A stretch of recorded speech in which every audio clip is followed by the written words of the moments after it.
तर मित्रांनो, आपण मागच्या भागात पाहिले की कशा पद्धतीने दिव्या सगळं घर शोधायला लागली होती आणि त्याच दरम्यान सदू काकाने तिला पाहिले होते.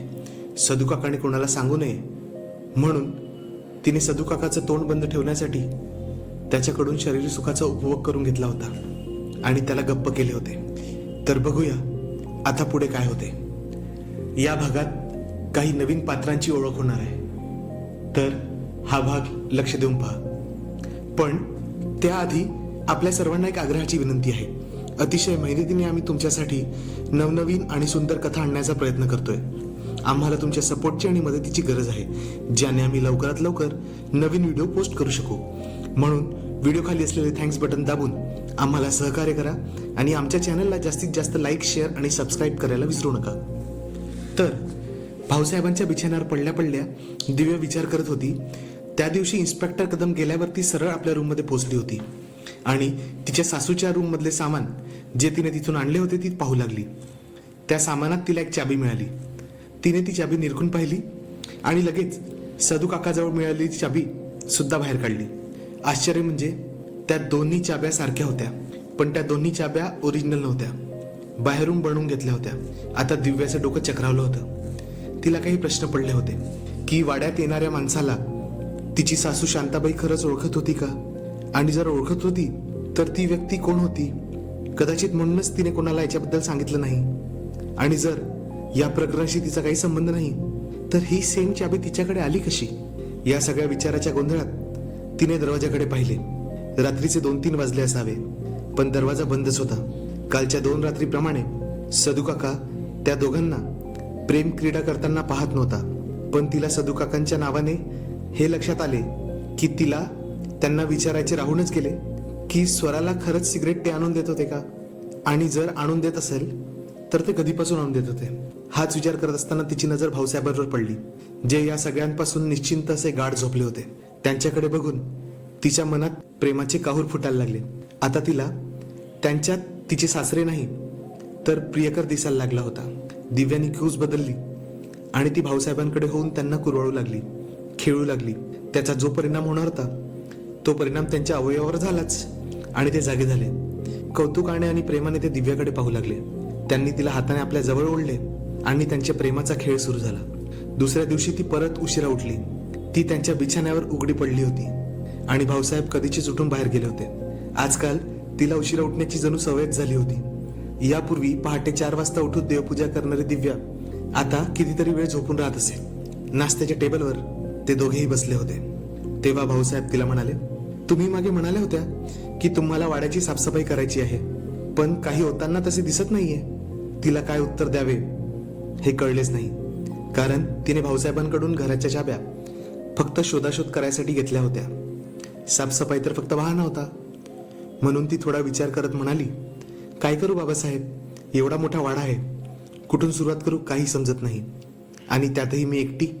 तिच्या या बोलण्यावर भाऊसाहेब हसायला लागले आणि म्हणाले, बरोबर आहे तुम्ही जे बोलताय ते. मी असं करतो, काही माणसांची व्यवस्था करतो. त्यावर दिव्या म्हणाली, बाबासाहेब तुम्ही त्रास घेऊ नका, सगळं काही मी करते उद्यापासून. उद्यापासून? आजपासून का नाही, भाऊसाहेबांनी तिला विचारले. तिने थोडा वेळ थांबून बोलण्याचा प्रयत्न केला. माझा विचार होता की, एवढे बोलून ती थांबली. भाऊसाहेब तिला परत विचारू लागले, म्हणजे तुम्हाला म्हणायचे काय आहे. बाबासाहेब, आपली इतकी मोठी शेती आहे, मला त्याबद्दल काहीच माहिती नाही. लग्न झाल्यापासून मी घरकोंबडी बनून घरातच बसली आहे. तर मग भाऊसाहेबांनी तिच्याकडे प्रश्नार्थक मुद्रेने पाहिले आणि तिला बोलले, तर मी विचार करत होते की जरा आपल्या शेताचा फेरफटका मारून यावा, पण जर तुमची परवानगी असेल तरच. त्यावर भाऊसाहेब बोलले, त्यात माझ्या परवानगीची गरज काय तुम्हाला. घर तुमचे, शेत तुमचे, मी तुमचा, जेव्हा वाटेल तेव्हा जा. आणि असे म्हणत ते जरा हसले. मला वकिलांना भेटायला जायचं आहे, त्यामुळे मी तुमच्यासोबत येऊ शकणार नाही. सुनबाई, तुम्ही एक काम करा, सदू काकांना सोबत घेऊन जा. असे म्हणत ते उठले आणि निघाले. भाऊसाहेब गेल्यावर दिव्या तयार झाली.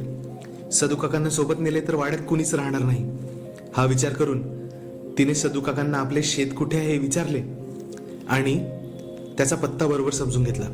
तिने कार काढली व ती एकटी शेताकडे जायला निघाली. तिला खूप वर्षापासून कार चालवता येत होती, पण तिला स्वतःलाच माहित नव्हते की आज किती वर्षांनी तिने स्टेअरिंग हातात घेतले आहे. त्यामुळे ती हळूहळू काकांनी सांगितलेल्या जागेकडे पोहोचली.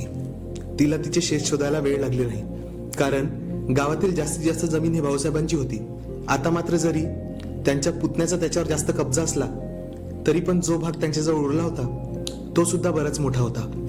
तिने एक नजर शेताकडे टाकली. शेत अतिशय कोरडे पडले होते. एकही पीक त्या शेतावर नव्हते. शेतीकडे यांचे सगळ्यांचे दुर्लक्ष झाले आहे याचाच ती विचार करू लागली, कारण एकेकाळी हे शेत हिरवेगार होते. पारा वाढू लागला होता. ऊन रखरखायला लागले होते. त्यामुळे तिने एका झाडाचा आसरा घेतला आणि झाडाखाली उभी राहिली. तिला वाटले की आता परत घरी जावे. तेवढ्यातच तिला एक आवाज आला. मालकीनबाई. तिने वळून पाहिले. तुम्ही इनामदारांच्या सूनबाई दिव्या आहात ना? मालकीनबाई, आजपर्यंत तुमच्याबद्दल खूप ऐकले होते की तुम्ही खूप सुंदर आहात म्हणून. आज प्रत्यक्षात पाहिले सुद्धा. स्वतःची प्रशंसा ऐकून दिव्या खूप खुश झाली. तिने विचारले, तुम्ही कोण? त्यावर ती म्हणाली की मी या सर्व शेतजमिनीची राखण करते. माझा नवरा आणि मी ते करायचे. आता माझा नवरा मेल्यानंतर मी आणि माझी मुलगी इथे राहते. दिव्याने तिच्याकडे निरखून पाहिले. 40 वर्षाच्या जवळपासची ती स्त्री होती. तिच्यात आकर्षण निर्माण करणारी गोष्ट म्हणजे 40 वर्षाची असून सुद्धा तिचे शरीर अतिशय कसलेले होते, एखाद्या 20-25 वर्षाच्या तरुणीसारखे. कदाचित शेतामध्ये काम करून ती अशी झाली असावी. तुझ्याकडे पाणी आहे का? दिव्याने विचारले. त्यावर ती म्हणाली, हो मालकीनबाई, माझी झोपडी इथे बाजूलाच आहे. चला, असे म्हणत ती तिला तिच्या झोपडीजवळ घेऊन गेली. तिथे एक खाट टाकून भरपूर ठिगळ असलेली एक चादर आणि घोंगडे टाकले आणि दिव्यासाठी ग्लासभर पाणी घेऊन आली. पाणी पिता पिता दिव्या तिला विचारू लागली, तू इथे कधीपासून काम करते आणि तुझे नाव काय? ती खाटेच्या खाली तिच्या पायाजवळ बसली आणि म्हणाली, माझे नाव रजनी आहे. माझा नवरा भाऊसाहेबांच्या शेतीची राखण करत होता. माझे लग्न झाल्यापासून मी त्याच्यासोबत इथेच राहते. त्यावर दिव्या म्हणाली, एवढ्या सुनसान जागी तू एकटी राहते? त्यावर ती म्हणाली, मी आणि माझी मुलगी राहते. मी एकटी राहत नाही. आमची स्वतःची जमीन किंवा घर नाही ना या गावात, त्यामुळे आम्हाला इथेच राहावे लागते. दुसरा पर्याय नाही. दिव्या आजूबाजूला पाहू लागली. झोपडी शेजारीच थोडाफार भाजीपाला तिथे लावला होता. झाडांच्या सावलीत असलेल्या झोपडीजवळ दिव्याला थंडगार वाटत होते. तेवढ्यात तिची मुलगी आली. तिने स्वतःहून ओळख करून दिली. मालकीनबाई, ही माझी मुलगी आहे माधुरी. ती मुलगी हात जोडत दिव्याला म्हणाली, नमस्कार मालकीनबाई. तिचे शरीर सुद्धा तिच्या आईप्रमाणे अगदी रेखीव आणि कसलेले होते. रजनी खाली बसली होती आणि माधुरी बाजूलाच ठेवलेली भांडे धुत होती. रजनीने दिव्याला विचारले, मालकीनबाई, आज इकडे कसे येणे केले? त्यावर दिव्या म्हणाली, वाड्यात करायला काहीच नव्हते म्हणून विचार केला की जरा आपल्या शेताकडे फेरफटका मारावा. बोलता बोलता तिचे लक्ष भांडे धुत असलेल्या माधुरीकडे गेले. ती खाटेवर बसली होती आणि माधुरी खाली बसून कपडे धुत असल्यामुळे ती तिच्या गच्च भरलेल्या छातीकडे पाहू शकत होती. टरवलेले ऐवज तिच्या वयाच्या मानाने कितीतरी प्रगत होते. तिची चोळी खोल आणि फाटलेली होती. तिने अंतर्वस्त्र घातले नाहीत हे दिव्याला कळले, पण तिने विचार केला, जिच्याकडे घालायला बरोबर कपडे नाहीत तिच्याकडे अंतर्वस्त्र कुठून येणार? रजनी तिला सगळी हकीकत सांगू लागली. आता इथे पाहण्यासारखे काही नाहीये मालकीनबाई. पहिले खूप शेती होती. वर्षातून 2 वेळा भरघोस पिके घेण्यात येत होती, पण आता इकडे कोणीच लक्ष देत नाही. आमच्या दोघींकडून एवढी मोठी जमीन कसणे शक्य नाही. त्यामुळे थोडंफार उगवून आम्ही स्वतःचा पोट भरतो आणि भाऊसाहेबांकडून काही पैशाची मदत होते. त्याच्याच बदल्यात आम्ही या शेताची राखण करतो. एवढेच काय सांगण्यासारखे आहे. पण आता जी जमीन भाऊसाहेबांच्या पुतण्याकडे आहे तिथे मात्र भरपूर शेती होते. दिव्या हे सगळं ऐकत होती. आता ऊन वाढल्यामुळे दिव्याला थोडे थकल्यासारखे वाटत होते. त्यामुळे तिने तिथून निघायचा विचार केला आणि खाटेवरून ती उठतच बोलली, एक काम करा, उद्यापासून तुम्ही दोघी वाड्यावरच वस्तीला या आणि जोपर्यंत वाड्याची पूर्ण साफसफाई होत नाही तोपर्यंत तिथेच राहा. माधुरी काम संपवून तिच्या आईजवळ येऊन बसली होती. तिच्या लांड्या घागऱ्यामधून तिच्या मांड्या उघड्या पडल्या होत्या. दोघेही दिव्या जे सांगत होती ते ऐकून होकारार्थी मान हलवत होत्या, पण दिव्याचे लक्ष तिच्या मांड्यांकडे होते. ते बघतच ती तिथून परत निघाली. थोड्या वेळात ती घरी पोहोचली. आज खूप दिवसांनी ड्रायव्हिंग करून तिला बरे वाटत होते. उन्हामुळे तिला चिपचिप झाली होती म्हणून तिने आंघोळ करायचा विचार केला आणि स्वतःच्या ब्लाऊजचे हुक उघडू लागली. आरशात स्वतःच्या शरीराला बघताना ती विलक्षण लाजत होती आणि स्वतःच्या शरीराची रजनीच्या आणि माधुरीच्या शरीराशी तुलना करत होती. वयाच्या मानाने माधुरीचे अवयव तिला अतिशय परिपक्व वाटत होते. त्या मानाने तिला स्वतः थोडी कमतरता वाटत होती. म्हणजे आपण जेव्हा माधुरीच्या वयाच्या म्हणजे 17-18 वर्षाचे होतो तेव्हा आपण कसे दिसत होतो आणि माधुरी कशी दिसते. तिच्यात एक उत्तेजनेची लाट शिरशिरली. तिला नवल वाटले की आज हे असे कसे झाले. एखाद्या स्त्रीच्या शरीराला पाहून सुद्धा आपण मोहित होतोय. तिने पटकन आपले लक्ष विचलित न होऊ देता आंघोळीसाठी धाव घेतली. आंघोळ झाल्यावर लगेच तिने ठरवले की वाड्यातील रूम्सची पाहणी करायची राहिली आहे, कारण हाच तो वेळ होता जेव्हा भाऊसाहेब घरी नाही आणि सदूकाका किचनमध्ये आहे. जर सदूकाका आलेही तरी त्यांच्यासमोर आपले कपडे काढले की तोही शांत बसेल, असाच विचार करत ती तिचा सगळ्यात धाकटा धीर सत्यजित जो विदेशात राहत होता त्याच्या रूममध्ये शिरली. त्याची रूम स्वराच्या रूमच्या अगदी शेजारी होती. त्याला गावात राहण्यात काहीच रस नव्हता. तो विदेशातच राहायचा. फक्त मागे रणजित गेला तेव्हा आणि दिव्याची सासू गेली तेव्हा तो आला होता, तेही फक्त 4-5 दिवसांसाठी. दिव्या आणि त्यांची जास्त ओळखही झाली नव्हती. सगळ्यात लहान असल्यामुळे तो सर्वांचा लाडका होता. स्वरा सुद्धा आता त्याच्याजवळच राहत होती. तो दिव्यापेक्षाही वयाने 2-3 वर्षांनी लहान होता. त्याची रूम सगळ्यात खास, मोठी आणि सुंदर होती. मुख्य म्हणजे नेटनेटकी. सगळ्या वस्तू अगदी हव्या त्या ठिकाणी जशाच्या तशा ठेवल्या होत्या. सगळी कपाटे कुलूप बंद होती. तिथे तिला काहीच भेटले नाही म्हणून ती काहीशी निराश होत बाहेर निघू लागली तेव्हा टेबलच्या ड्रॉवरला लॉक दिसले नाही. तिने उघडून पाहताच तिला एक आश्चर्याचा धक्काच बसला. त्या ड्रॉवरमध्ये लेडीज अंडर गार्मेंट होते. तिने चांगल्याने पाहिले. फुलाफुलांचे रंगीबिरंगी प्रिंट असलेले, मॉडर्न शेप असलेले लेडीज अंडर गार्मेंट. हे इथे काय करत आहे आणि हे नक्की कोणाचे आहे. या घरात 3 स्त्रिया होत्या. दिव्याचे अंडर गार्मेंट काळे किंवा पांढऱ्या रंगाचे असायचे. तिच्या सासूची सुद्धा तसेच. मग राहिली कोणतं स्वरा. तिचे अंडर गार्मेंट सत्यजित जवळ काय करताय. तिच्या मनात शंकेची एक वेगळीच पाल चुकचुकली, कारण स्वरा सगळं सोडून सत्यजितकडे विदेशात राहायला गेली होती. ती घाबरतच पळत स्वराच्या रूममध्ये गेली आणि तिचे कपडे उकरून पाहू लागली. एका बास्केटमध्ये तिचे सगळे अंडर गार्मेंट्स ठेवले होते, पण ते अगदी साध्या रेग्युलर शेपचे आणि काळ्या पांढऱ्या किंवा डार्क कलरचे होते आणि प्रिंटेड नव्हते. म्हणजे ते अंडर गार्मेंट्स तिचे नव्हते. तर तिच्या मनात हुश्य होत तिने सुटकेचा निश्वास सोडला.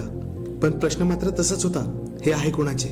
तरी तिने गुपचूप स्वराचे काही अंडर गार्मेंट्स आणि मगाशी सत्यजितच्या ड्रॉवरमध्ये सापडलेले अंडर गार्मेंट्स आपल्यासोबत आपल्या रूममध्ये घेऊन आली. आज रात्री सुद्धा ती मागच्या 2-3 दिवसाप्रमाणे आपल्या सासऱ्याच्या बिछाण्यावर झोपली होती. त्यांच्या शरीराला अगदी चिकटून ती त्यांच्या छातीवर हात फिरवत होती. त्यांचे हात सुद्धा तिच्या शरीरावर सळसळत होते. सळसळ वाढू लागल्याने दोघेही एकमेकांच्या अवयवांना कुरवाळत होते. भाऊसाहेबांच्या 2 बोटांच्या जादूने दिव्या पूर्णपणे हुरळून गेली होती. तिच्या तोंडून हुंकार निघत होते. हुंकार देता देताच ती त्यांना बोलू लागली. आज मी शेताकडे गेली होती. तिथे मला रजनी आणि तिची मुलगी माधुरी भेटली. भाऊसाहेब फक्त करून तिच्या बोलण्याला उत्तर देऊ लागले. म्हणता म्हणता ते पुढे सांगू लागले.